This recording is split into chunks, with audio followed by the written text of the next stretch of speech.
Namo Vishnupadaya Krishna Prishtaya Bhutale Srimate Bhakti Vedanta Swamin Iti Namane Namaste Saraswati Deve Gauravani Pracharine Nirvishesha Shunyavadi Paschata Desha Tarine Jai Sri Krishna Chaitanya Prabhu Nityananda Shri Advaita Gadadhar Shivasari Gaura Bhakta Vrinda Hare Krishna Krishna Krishna Hare Hare Hare Rama Rama Rama Hare Hare Hare Krishna Krishna Krishna Hare Hare Hare Rama Rama Rama Hare Hare.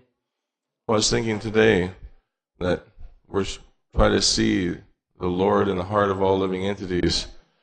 This is definitely a vision you'd like to place in everybody's heart. If Kalachana Radha Kalachanji today is so beautiful, right? If you could place that in everybody's heart, it'd be very ecstatic to see Krishna in everybody's heart. They're so beautiful. Every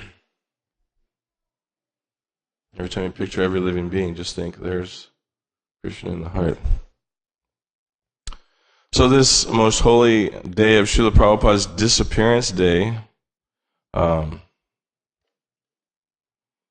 it is said that the appearance and disappearance are different. I mean, are the same in the sense of the Vaishnavas, their appearance or disappearance. But Srila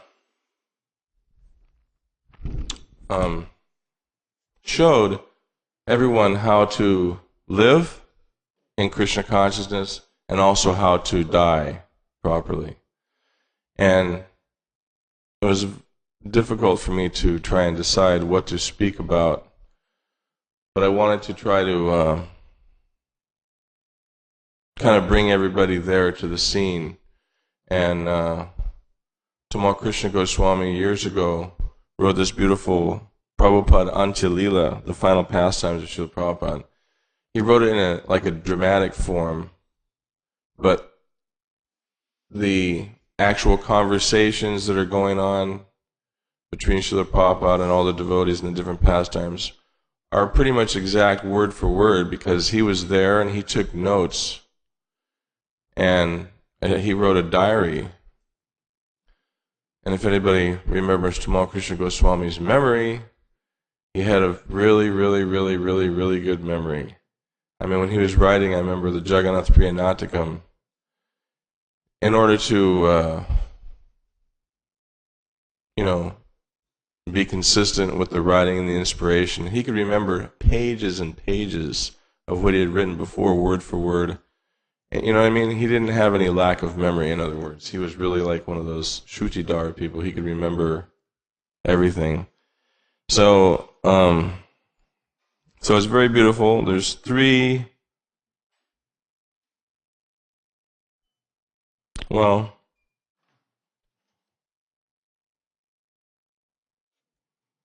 there's kind of like three main episodes here that I'm going to read. I'm not going to read the whole book.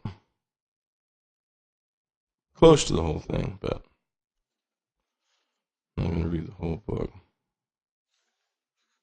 just going to read the parts where it's the conversations and the actual situation. I also spoke to Chitsukananda Prabhu last night, because he was there at the time. And we'll talk about that after. So what happened was Srila Prabhupada was very ill. And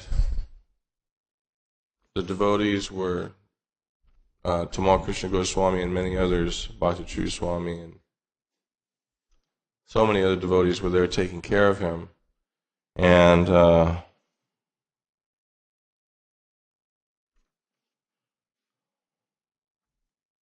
they decided, actually I'm going to go ahead and read that first part too. Somehow you can't, this is part of the deal, so I have to,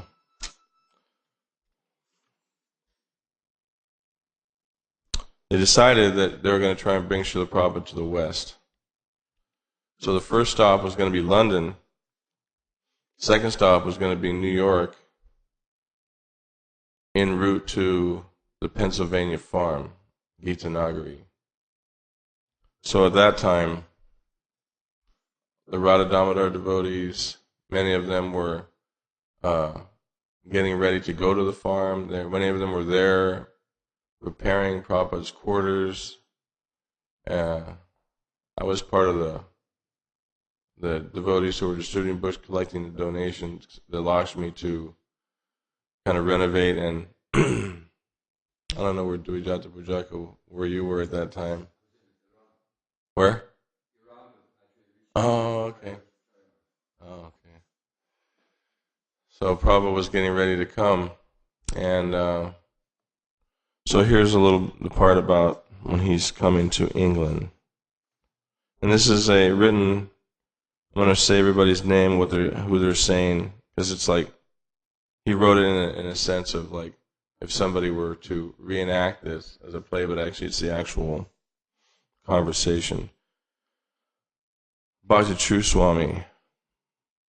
Like a child, this is in Prabhupada's sitting room towards the end of July, late in the evening.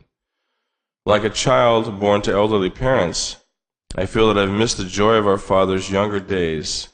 Please describe them to me, Tamal Krishna Goswami. These photos speak far more eloquently than I ever could. They walk from photo to photo in Prabhupada's room. Prabhupada's laughter is like the sun rising brilliantly on the horizon.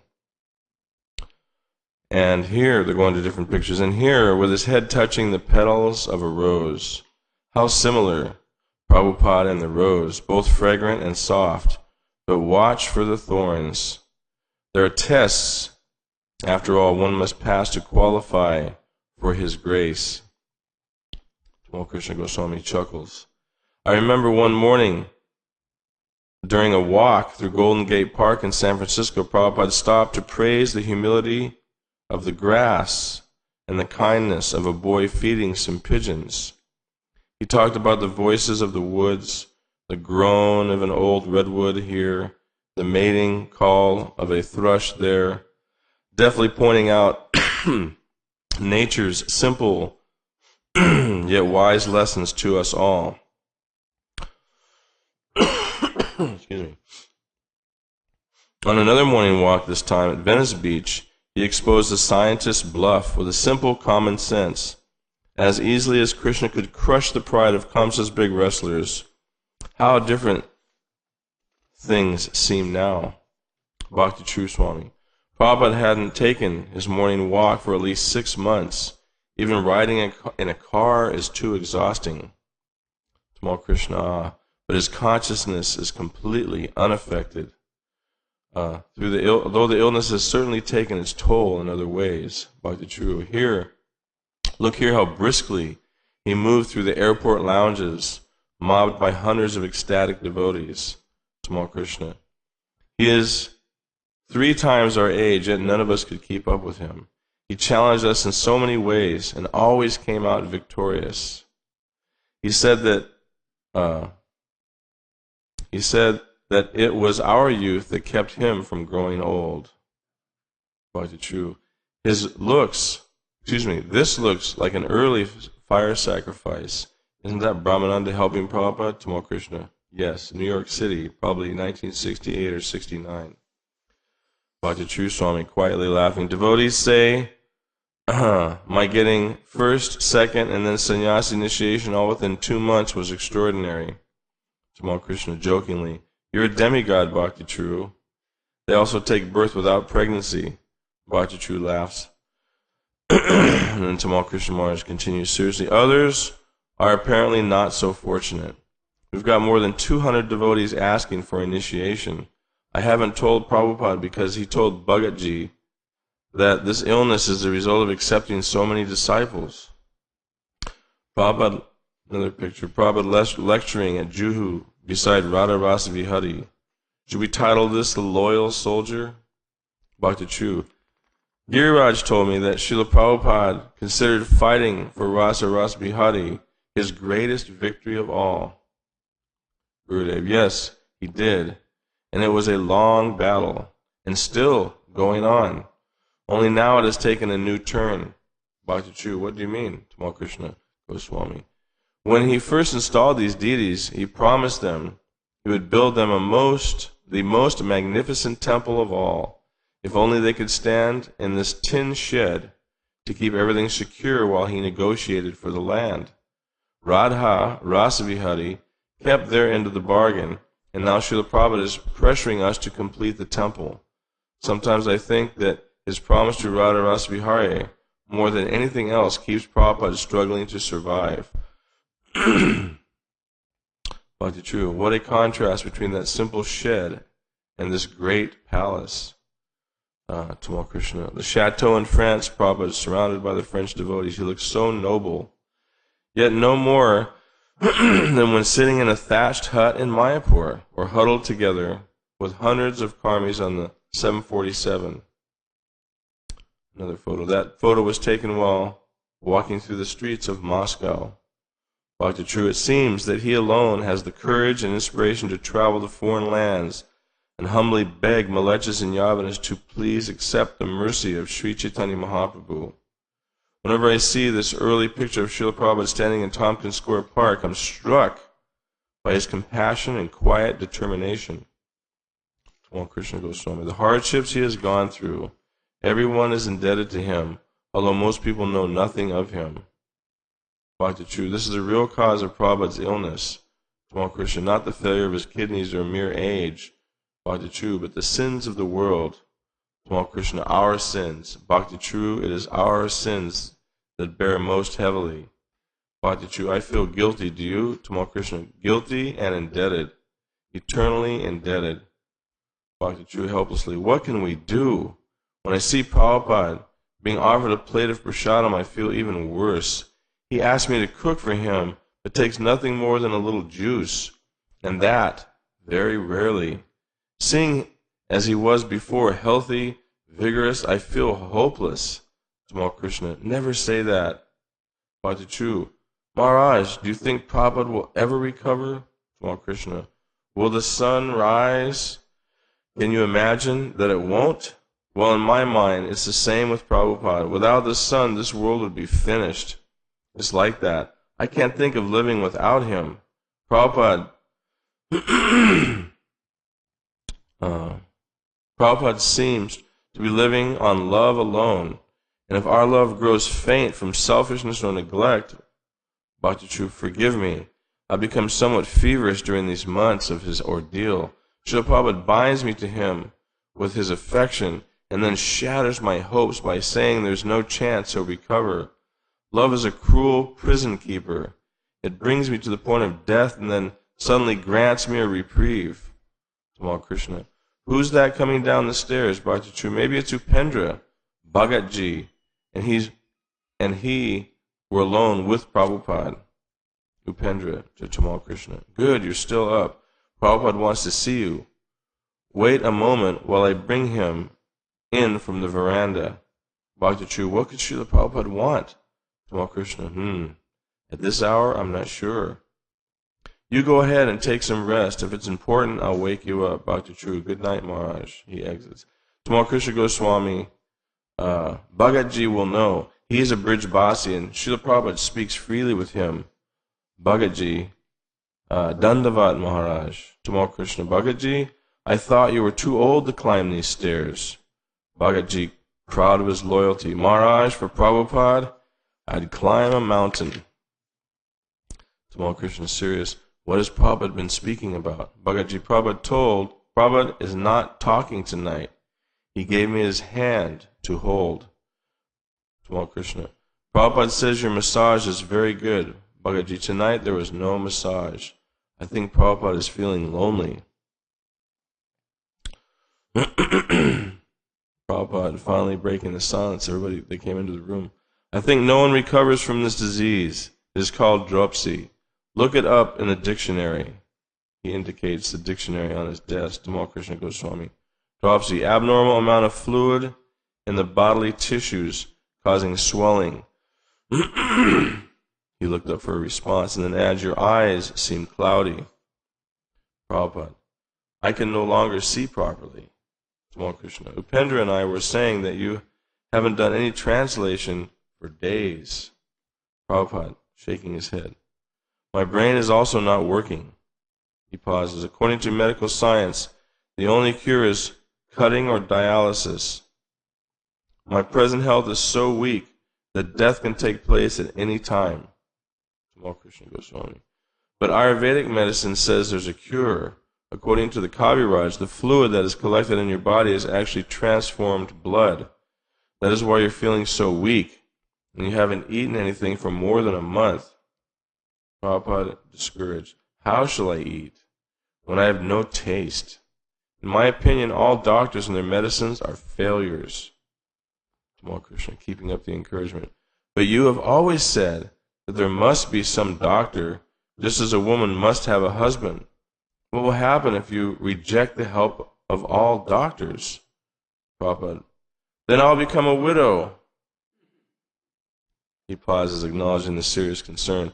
One thing you can do, in your daily routine, you can pray to Krishna. If you want him to stay, please cure him. And if not, please take him away. We are fully surrendered to you. Now it depends on your desire to keep him alive or let him leave this world. But so far, I am concerned. I am praying, Krishna Tvadiya Parapankacha Pancharanta. My dear Krishna, please help me die immediately, so the swan of my mind may be encircled by the stem of your lotus feet.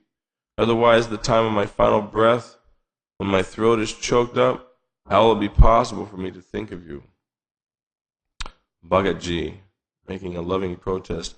Srila Prabhupada, you will never forget Krishna. You are the greatest yogi, and not even death can disturb your meditation. We are not so advanced that we know how to meditate on Krishna. All we can see is your 2 lotus feet. Your young children still cling to you. It is not proper for a father to abandon such small children. Prabhupada acknowledging, it is only due to their prayers that I am still living. My Guru Maharaj left very dissatisfied, but I like their association. I am surrendered to Krishna, whatever he desires. Bhagatji, ISKCON must be first made stronger. Prabhupada, that I am also thinking. Such a big society, the aims and objects may not be dismantled. I am thinking from that angle. Tamal Krishna Goswami, energetically. And Bombay is still unfinished. Radha Rasa Vihari stand waiting, and the Bhagavatam is not complete. Prabhupada despondently, what can I do? I am trying my best, but I see no indication of improvement. Therefore, I think it is not Krishna's desire. Perhaps Krishna does not want me to recover. Then there is silence. Tamal Krishna, with sudden inspiration. Srila Prabhupada, why not travel to the west? Then there's a long silence. Prabhupada, determined, let me die gloriously in Vrindavan. Tamal Krishna persisting, that's just it. Devotees come here to die. Once before you left Vrindavan against all others' advice. By turning your back on old age and not caring for death, you gave everyone in this world a chance for eternal life. Now you must do it again. Prabhupada, there's a Bengali proverb, even if you go to heaven, your forehead will go with you. This disease is in the kidneys, so wherever I go, the kidneys will go as well. Tamal Krishna, undeterred. If you were to tour your temples and see all the devotees serving so sincerely, their love would sustain your life, and you could visit the farms, eat homegrown food, drink fresh water. Surely your appetite and taste would return. Prabhupada responding somewhat, actually, I have a further ambition. People are suffering from agnosticism. I want to drive agnosticism from the face of this world. Upendra supportively. Tamal Krishna is right. With you personally present among them, the devotees would work so hard that agnosticism would be annihilated. Yeah, my Guru Maharaj left very dissatisfied, but I like their association, talking about his disciples. Yeah. Yeah. Mm. Anyway, I have to go, but yeah, I just got called. I have to call him back. But everybody can still stay. We're going to continue reading. One thing that I want to say later on in these pastimes is that when Prabhupada came back after being in London and he came back to Vrindavan, the devotees did not want Prabhupada to leave, but Prabhupada really wanted to leave. He said so many times, let me go, let me go. He was saying the devotees were too much in anxiety and they didn't want him to leave. So at one point, Lokanath Swami came in and told Prabhupada the preaching news. He was doing bullock cart preaching, traveling, and then somebody else came in and said, I think it was Hamsaduta or somebody came in and said, it's Govardhan Puja tomorrow. We can go take you to Govardhan Hill. And Prabhupada was, yes, I want to go to Govardhan. And then everybody was saying what kind of cart it was. It was just a vegetable cart. At least, it wasn't a very good cart that they wanted to take Prabhupada on. And the roads are very bad. There are lots of holes in the road. So it made like a split in the devotees because a lot of the devotees wanted Prabhupada to go. So they created a split in the devotees, and a lot of devotees really wanted to fulfill Prabhupada's desire because he wanted to go, and the other devotees felt that it would kill Prabhupada very quickly if they got jostled on the vegetable cart with the oxen.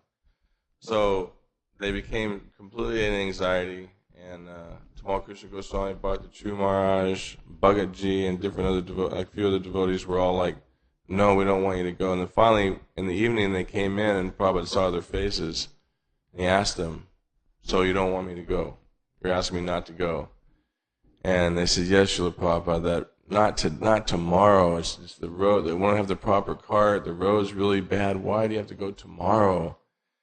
And, without the proper facility. So they really didn't want Prabhupada to leave.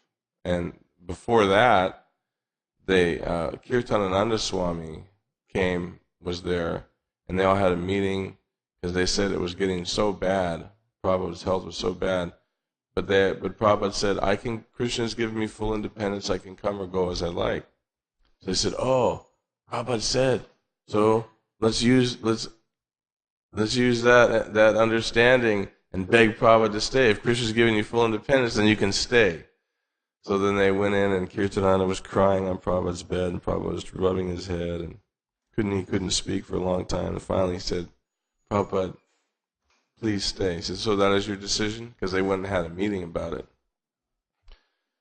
And he says, okay, I'll stay. And then he had a big cup of grape juice, a full glass. He drank the whole thing because he knew if he didn't eat, he could never get better. So he was trying to encourage the devotees that he was going to stay. So some people, where, I don't know exactly where, I don't want to know where, some people came up with this idea that Prabhupada was poisoned, that people wanted, but when you read this diary and you hear they wanted him to stay no matter what. You know what I mean? There was no question of anybody really wanting Prabhupada to go, except some of the devotees were there when Prabhupada said, I want to go, and they said, we should let him go, he wants to go. And other devotees were like, no, we can't, what are we going to do without him? So nobody really wanted him to go. But some were supportive of fulfilling his desire to go on parikram, and if he left on parikram, Prabhupada said it's natural. Parikram is natural, and death is natural.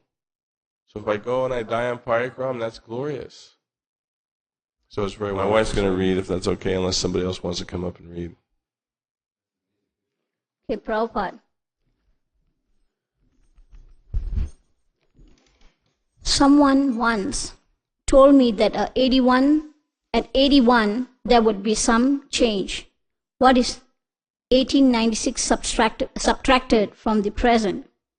Upendra, 81 exactly. Prabhupada, ready to consider. Let us consult an astrologer whether I shall go, whether I shall be cured, how long I shall live. I was born in the evening at 4 p.m. It was Nanda Utsava. You can consult an old Panchika to see the day. It was Tuesday. Bhagatji, what is your opinion? Bhagatji, morosely. No one should recommend traveling from Vrindavan in this condition. I think Tamal Krishna Maharaj is more cruel than Akrura. Prabhupada, taking up the argument himself, to remain in Vrindavan is a sentiment. Wherever our centers are, that is Vaikunta. New York, Los Angeles, Paris, London, Melbourne. I am not so limited to think a certain place is my country. Everything is Krishna's. Why should I limit him? Once I had a dream that Vaikunta men came to take me. They were all white men with shaven heads. Tamal Krishna, full steam.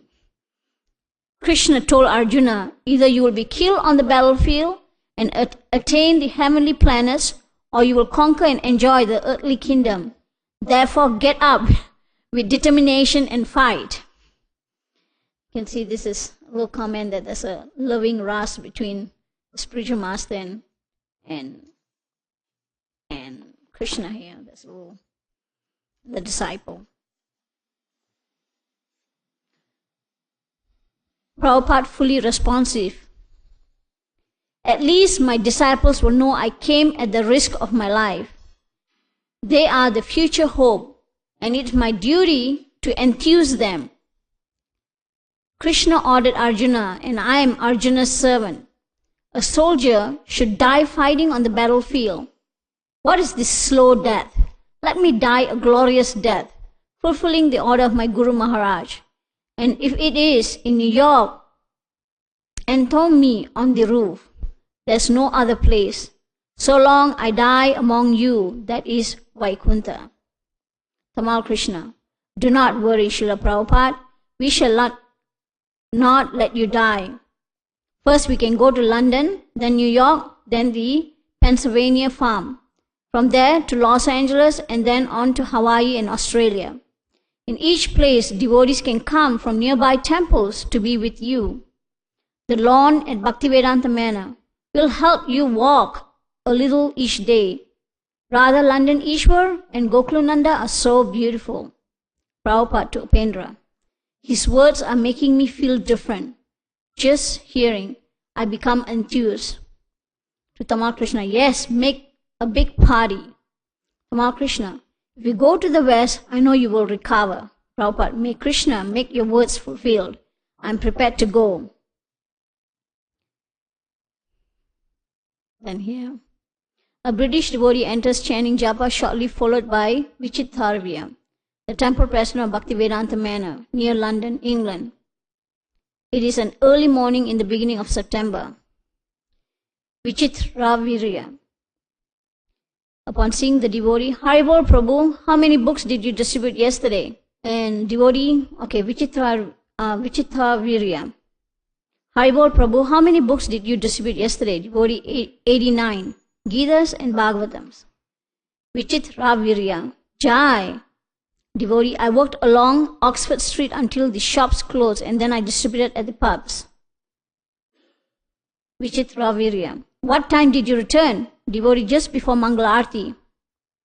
Vichitraviriya, surprised. You haven't taken rest yet? Devotee, no. I'm going to finish my rounds, take a short nap, and get ready to greet Srila Prabhupada. Vichitraviriya. What kept you out so late? Devotee, when I first began distributing, a copper nicked me at Portabello Road and took me to be charged. But I preached to the surgeon. He remembered Prabhupada.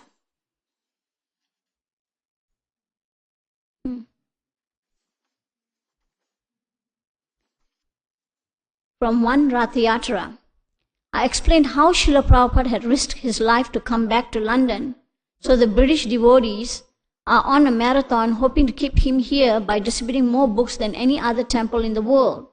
When the surgeon heard of Prabhupada's condition, he became sympathetic and told me I could go. How is Prabhupada feeling? Vichitraviriya. Prabhupada honors prasadam, but only a teaspoon tip's worth.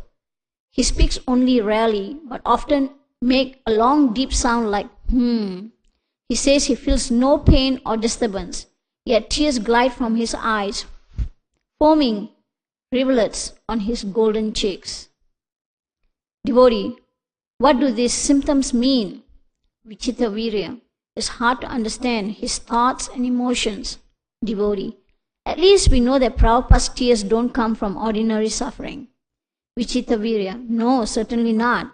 Why does the moon release its cooling rays, or the monsoon cloud is its soothing rains? Oh, a munificent man, his wealth. Each delivers relief, so Prabhupada cries tears of love of God to nourish our dry hearts.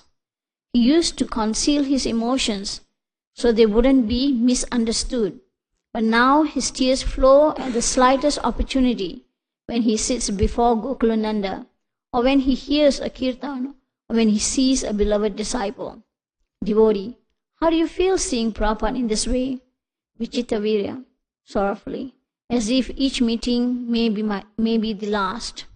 Devotee, pointing upward, look, the light has just gone on in Srila Prabhupada's bedroom. Vichitta Virya, finish your japa and pray that Prabhupada comes down. Srila Prabhupada enters lying down with Tamal Krishna Goswami by his side. Prabhupada opening his eyes. Tamal Krishna. Yes, Srila Prabhupada. Have you rested well? Prabhupada, lift me up. Srila Prabhupada places his arms around Tamal Krishna's neck and thus allows Tamal Krishna to raise him to a sitting position. Sitting behind him, Tamal Krishna proceeds to scratch Srila Prabhupada's back. Tamal Krishna, Srila Prabhupada, Upendra must have put your shirt on backwards. Prabhupada smiling while remembering. My mother used to do that purposely so I wouldn't remove it. I think I'm becoming like a child again. I was my mother's pet child. Once I swallowed a watermelon pit and my friends told me it would grow into a tree in my stomach. When I ran to my mother, she told me not to worry. She would chant a mantra to prevent any harm. He laughs. I was so dependent on her. I would run to her even for asking to go to the privy. Who is stopping you? She would ask. Yes, you can go. Only then would I go. Now I have so many fathers and mothers, and once again I have become so dependent that I take help, even to sit up, to dress, or to bathe. Tamal Krishna. Krishna plays the same way, saying, Mother, please feed me. Please give me protection. He sustains the universe with his breath, but he shows dependence to evoke his mother's love. Prabhupada, Yashoda's love is so strong that Krishna is actually dependent. He is so bound by her loving affection that he is afraid to displease her. And I am the same. I am living only due to my disciples' love. Otherwise, in this condition, no one can maintain his life. Krishna has always surrounded me with well-wishers. Not only was I my mother's favorite, but my father's as well.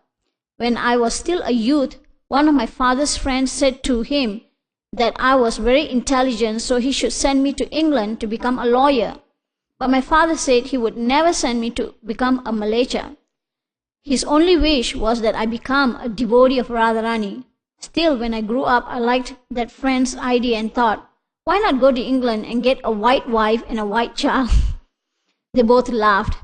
In recent years, when I would take my morning walks here near the law colleges, I would think, now I've got thousands of white children without the help of a white wife.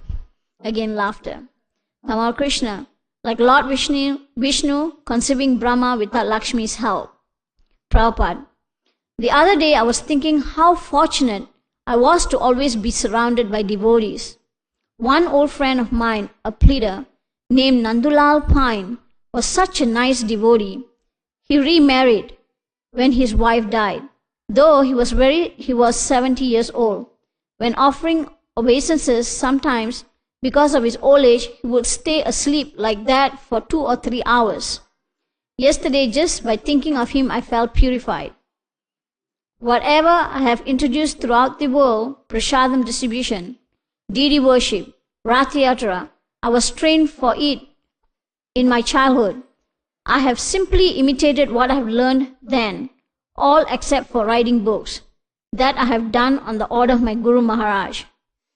The fact is that those days everyone was a devotee. Tamal Krishna. Even now in India, one can still feel the presence of Vedic culture, Prabhupada distastefully. But at present, religion is being discouraged, and therefore conditions are becoming hellish. Upendra enters, offering obeisances. Upendra. Srila Prabhupada, Harikesh Swami has arrived with the German and Swiss devotees. Prabhupada pleased and excited. Oh, let them in at once. Seeing all of you gives me life. Kamal Krishna. Seeing your lotus feet, all of Europe has forgotten life. Prabhupada. That you should transplant a half-dead lotus without losing its life is a great credit. Kamal Krishna. I think you are the first lotus to thrive in the dreary climate. Prabhupada. I used to wonder if the sun never sets on the British Empire, why it never rises in London. But so many devotees have come means so many suns. Therefore, I am feeling better. Kamal Krishna. Night makes the lotus wilt, but the sun gives life to its drooping face. Prabhupada. Yes, for me, India was a long, dark night. I was rotting in Vrindavan thinking, what is this slow death? Coming to London was the right decision. Krishna Balaram had placed me in the care of Radha Gokulananda. Bhagavan has come and told me of the preaching in France and other countries. When I get reports like that, my chest swells with pride to hear how our movement is expanding. Now help me up. It's a little cold, so only half bath. Ramakrishna helps Prabhupada rise and they slowly exit. After a short while, Prabhupada, nicely dressed, enters assisted by Tamal Krishna and moves to a seat. He's wearing dark sunglasses. Harikesh Swami, Ganasham, Abhiram, and a few others enter, offering full dandavas. Prabhupada. Harikesh. Yes, Prabhupada. Prabhupada, with intense emotion, tears. Come here. When I sent you away, you thought I was degrading you. But I thought, he is a very intelligent boy. I already have 10 servants. Why should he be typewriting when he can do so much more? To the others, he was typing so furiously, pushing for more dictation, and cooking all varieties of foodstuffs even when I asked for simple khichdi. To Harikesh. Now, do you understand why I sent you away? Harikesh also crying. Now I understand, Srila Prabhupada. Prabhupada giving inspiration. The whole world is simply waiting for Krishna consciousness. Let us give them something. Let us make them happy. Open temples, print books. Seeing them all crying. Why are you crying? Harikesh, between tears. Since you sent me away, my constant meditation has been to join you again. The new temples, the books, the devotees made all just to attract you to all my way again. To look my way again. Prabhupada, I know that the gopis also meditated like this. Harikesh, fighting back the tears. But I'm not as advanced as the gopis. I'm just a conditioned soul. Please, Srila Prabhupada, get better, more healthy. Prabhupada with a detached calmness. Healthy? I have nothing to do with this body. I have to do with the spiritual world. Harikesh, when I see you in this condition, I feel ill too. And with your loss of appetite, who can think of eating? Seeing you wear those dark glasses makes me want to cry. Prabhupada, you are a young boy. You have the right to live. Harikesh, then I offer you my youth, as Puru offered his. Prabhupada, but I have no Devayani. How shall I use your youth? Harikesh, for preaching to deliver the world. Prabhupada, with calm reassurance, that I shall do through all of you. At my age, death is not surprising. Still, if it's possible, I want to see you all a little stronger. A father is always concerned to see his estate nicely managed. There's silence. Kumar Krishna. Srila Prabhupada, Ganesham has come from Eastern Europe. Prabhupada, he looks and seeing him smiles. Come closer, Ganesham moves to Harikesh's side, and Prabhupada strokes his head affectionately. This is Parampara system. My Guru Maharaj pushed me. I'm pushing you and you're pushing others. You are risking so much. Ganesham, that's my only hope, leaving behind the iron curtain. I know that your divine grace and Lord Krishna are my constant protectors. Prabhupada, I never expected standing orders from the communists. In selling a thing, these points are important. The appearance of the salesman, the sweet language he uses, and the familiarity with the product. But in your case, they have never seen a black man. They do not know the language, and the subject is very difficult. Yet despite all obstacles Srimad Bhagavatam is going through, it is wonderful. Ganesham, the whole world feels indebted to you, Srila Prabhupada. Prabhupada proudly. They must. I'm giving real civilization. There's no hope for this Western so-called civilization.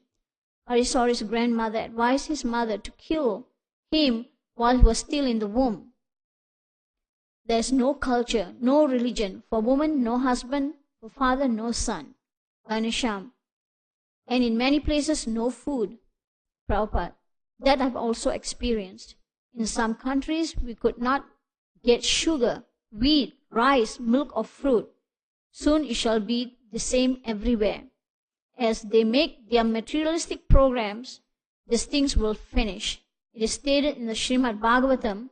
You can tell them frankly, if you don't take to Krishna consciousness, these things will not be available. Then you will have to eat your philosophy. You will have to eat your own child's feeders. He paused, reflecting on the injustice repeated by a godless society. Such a nasty civilization. There is silence. Ramakrishna seeks to divert Prabhupada's thought to a more pleasant subject. Krishna. Srila Prabhupada, Rameshwar Maharaj has sent something very special for your pleasure, handing him a new publication, Srimad Bhagavatam, 10th Canto, Part 1. Prabhupada, respectfully touching the Bhagavatam to his forehead. Ah, this is my life. If book distribution increases, I shall never die. I will live for centuries. His strength has noticeably increased just by his holding the new book. Life is not within these bones or manufactured in the chemist's lab. The living force, the spirit soul, is superior to this, bones and flesh. There is a science by which you can sustain life only in bones. Hiranyakashipu did it. Abhiram, you're also doing it, Srila Prabhupada. Prabhupada. So take care of the bones as long as possible, but always remember that real life is print books, print more and more books. All that you collect, use half for printing, half you may spend as you like. Whatever English books we have, translate them into all languages. Ganesham. One communist professor remarked that all intellectuals and scholars should read your books. Prabhupada, if they don't, their learning is imperfect. Harikesh. Your books teach ideal communism, Bhagavata communism. They are the only solution for the world's problems because they contain directions for every section of society.